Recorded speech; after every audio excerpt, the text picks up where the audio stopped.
All right, welcome everybody. This is Dave Delavani with Coldwell Banker Residential, and this is the fourth in my series that I'm calling Business Not As Usual.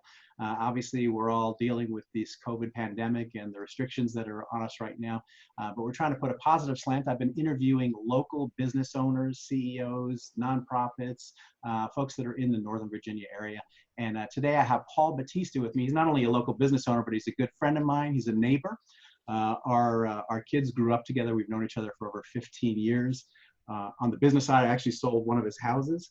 We see each other exercising, walking our dogs, and that sort of thing. But he is the founder and the CEO of Brothers Paving. They've been around since 1985. They are a premier concrete and asphalt company. They service Virginia, DC, and Maryland. Amazing company, amazing success story. Paul is a father, he is a husband, he is a grandfather just recently. And in his spare time, when he's got nothing else to do, he's also an executive education, in the executive education program at Harvard University. So please welcome Paul Battista. How you doing, Paul? Great. Good to chat with you. Good. Yeah, so what I'm doing with this series is I'm trying to, just get a feel for what businesses are doing. I've talked to title companies, I'm talking to all different kind of companies out there, but paving and concrete industry, I don't know much about it. You're the expert in it, but let me ask you this. How was business BC before COVID? So we were we were on target to beat our budgets by 50%. This was going to be the single greatest year in the history of the company. We've grown a lot the last 3 to 4 years. This year we were ahead of target pretty heavily. We're running 7 million pave crews right now, running almost 20 crews total, 5 concrete crews, and our backlog, the line of work that we had was just, we were teed up for just an absolutely incredible year. It was interesting as this thing started. I was supposed to be in my last year at Harvard, and I was going to be gone for a month up on campus. And so we did right around February, we had to come up with what our strategic plan was going to be, because I was going to be gone in the event this thing kind of mushroomed into what it actually ended up, mushrooming into. So we had a strategy for, the masks and the PPE gear.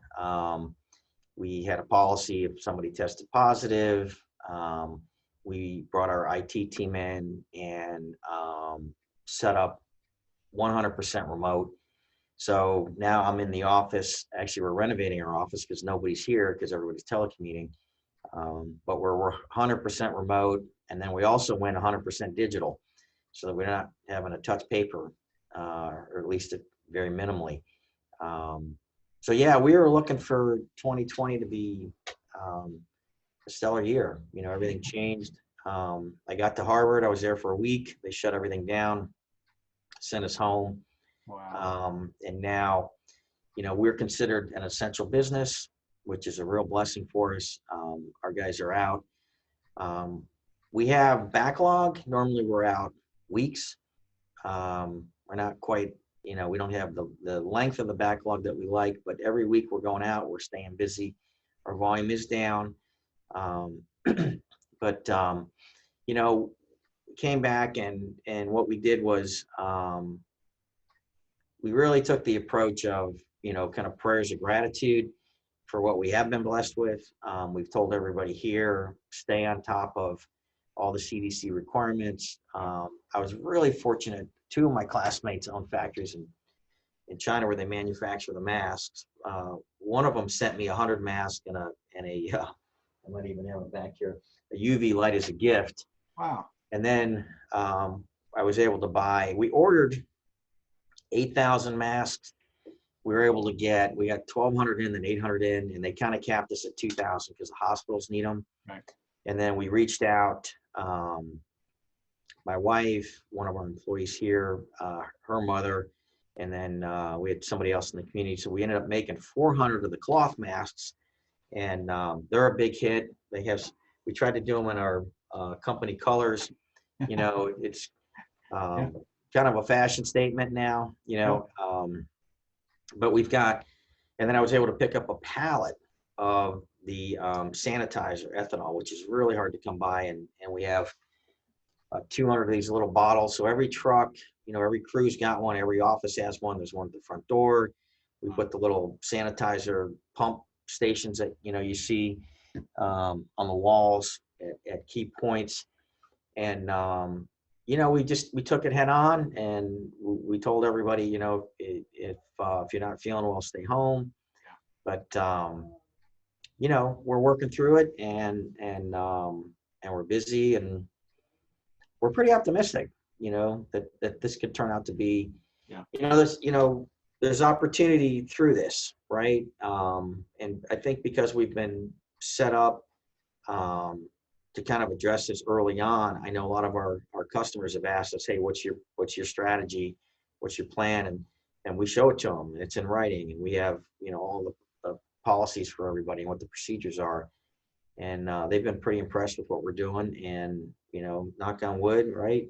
Nobody here's tested positive. We have a couple hundred employees. Yeah. I had no doubt that, knowing you and knowing your work ethic, I had no doubt that you would be ahead of the game. And it sounds like you did. You updated your policies right away and stayed in front of it and resourced right away. So it sounds like, one thing, everyone's safe, which is great. And you're functioning well. What sort of changes? I guess you said you went all digital, so and all online. So I guess no staff meetings in the office, no interactions in person. Right. So everything's Zoom, and it's interesting.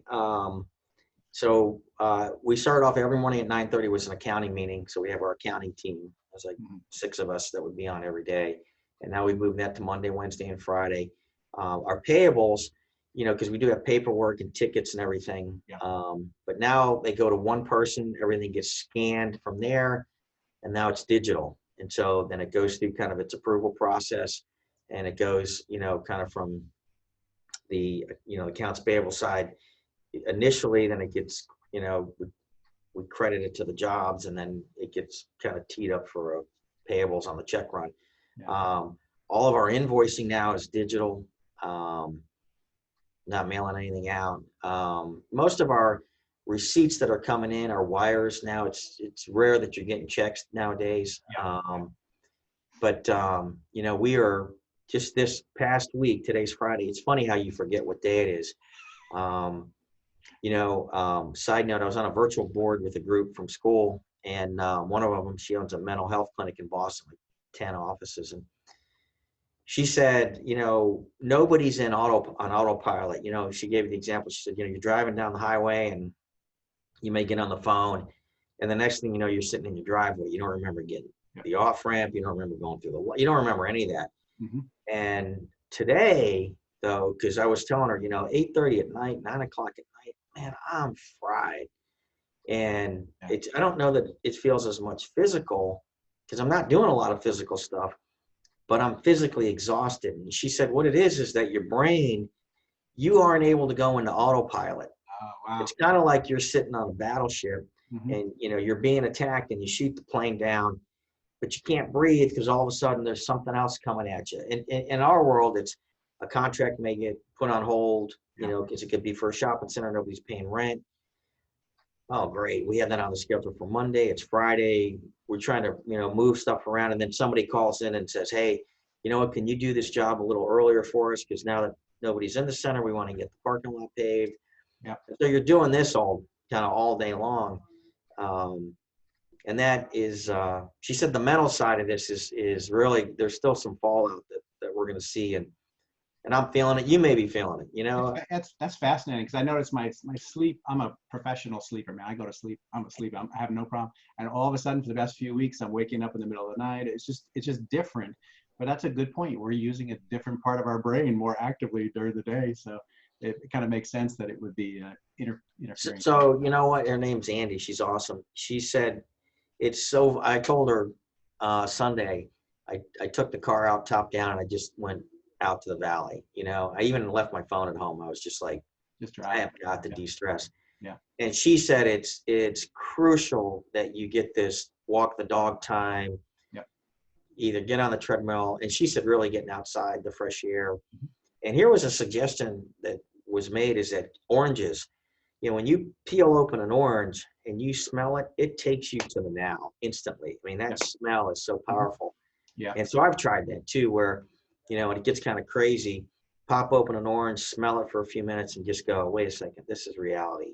I know what's on news and here and there, but in my world, life's not too bad.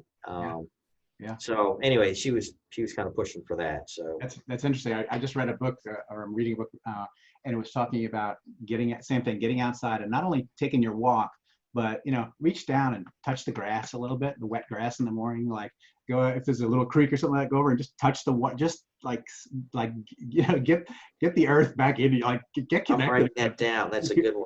Because we're so wrapped up, in our own little world. So anyway, I don't want to take up too much of your time, but so just in closing, what do you see as maybe the positives, and when we come out of this, because we will come out of this, when we come out of this, maybe some changes that you'll keep, or just some positive affirmations to close it. Sure. So one of the questions we asked ourselves as we were going into this is, who do we want to be through the process? And who do we want to be on the back end of this? And of course, on the backside, you want to be here, right? You still want to be in business. It's kind of like you're getting ready to swim across the river. This situation is such that you can't see the other side of the river. You don't know. And so if you exhaust all the fuel in your little boat, thinking, 300 yards is going to get you there, you run out of fuel, you're toast, i.e. you got to manage your cash flow, right? Yeah. But so going through this, we've said that we want to be here for our employees. I've got guys that have been here 30 years. People, it's one of our core values. We value them. And so we've reached out to our staff and said, what are some of your fears? Some of their spouses aren't working. And so we went out and got a couple hundred food bags. So we have them. If somebody needs food, come to us. We'll supplement. Here, we've reached out to some of the food banks to see what options there are for some of our employees. We do a weekly phone text to every employee. Hey guys, great week. We have backlog, so they can go home and know that we've got work in our pipeline and we don't want them worrying unnecessarily. And then we also push the CDC guidelines for cleanliness. The backside of this, I think we've talked about it here. What's going to be interesting is, one, I think many businesses are going to be that much more efficient. Yeah. Yesterday, I was on probably 10 Zoom calls, right? And I spent, an hour and a half, 2 hours with my CFO. And we finished this meeting, and we're like, this is probably the most in-depth meeting we've had in months, maybe even years. Nobody's walking in, interrupting us. Because we knew what time we were meeting, both of us, we had all of our ducks in a row, what we wanted to cover. And we're finding ourselves as a company a lot more efficient. And I think when we get to the backside of this, there's probably going to be, it could be 3-day work weeks for people that are in the office that can telecommute efficiently and give them that time back. The other side of it too is, a girl in our AR, she's like, I'm coming into the office tomorrow. And I said, well, no, you don't need to do that. She's like, no, you don't understand. I'm coming to work tomorrow. and, because they're at home with all their kids and they're doing the Zoom school and all that stuff. And we miss each other, the interaction. We absolutely do. I've got some of the best people in the world working here. Yeah. And so, I think there's going to be a blend of some telecommuting on the backside of this. Yeah. So well, fantastic. Well, I do appreciate your time. I think some of the positives, and I was taking notes as you were talking, because our efficiency is going up. I think just our ingenuity, just thinking outside the box, maybe using that other side of our brain that we haven't been using that says, wait a minute, maybe there's a different way of doing this. And I think we're kind of proving to ourselves just how flexible humans are. There's different ways of doing things, and sometimes more efficiently. So I think that's a great way to close us out. Paul Battista with Brothers Paving, thank you so much. And we call this business not as usual. And the reason why we call it business not as usual is because that's what we're talking about, how to navigate through this, and maybe when we come out of COVID, keep some of those business not as usual practices. So thanks for watching, guys. I appreciate it.